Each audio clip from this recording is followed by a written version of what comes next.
Hello, today I'm going to talk about positive behavioral interventions and supports, or PBIS.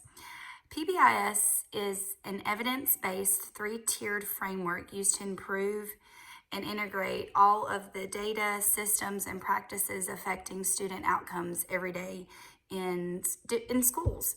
PBIS creates schools where students are successful. The first tier establishes a foundation of regular proactive support while preventing unwanted behaviors. Schools provide these universal supports to all students school-wide. The core principles under Tier 1 include effective teaching of appropriate behavior, intervening early before unwanted behavior escalates, using research-based, scientifically validated interventions whenever possible, monitoring student progress, using data to make decisions. The second tier in PBIS, that's for children who are at risk for developing more serious problem behaviors.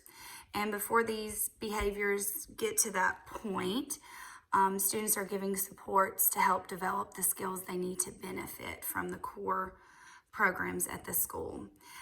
They often include group interventions for this Tier 2 with sometimes 10 or more students participating, but the smaller the better. And these interventions include practices that help with social skill groups, self-management, and other academic supports. The third tier is where students receive more intensive, individualized support to improve their behavior and academic outcomes. At this level, schools rely on formal assessments to determine a student's needs. At most schools, only 1 to 5% of students from Tier 1 and 2 are actually in that Tier 3. And because these students do receive these different strategies, they are really getting an individualized support system. And the Tier 3 strategies really work for students with different developmental disabilities, autism, social, emotional, behavioral disorders.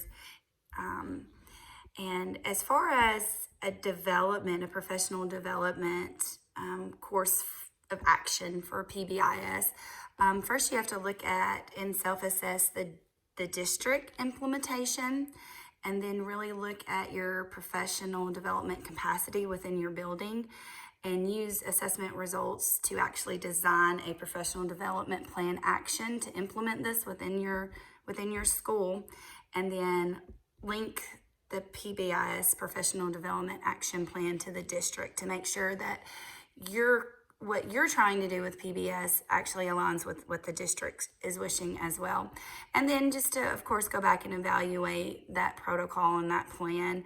As far as the timeline within the school, it's usually about a 3 to 5 year action plan that is backed up with a leadership team, data plan, and then, of course, training and coaching and just reevaluating how the progress or how the implementation of PBIS is progressing. Thank you.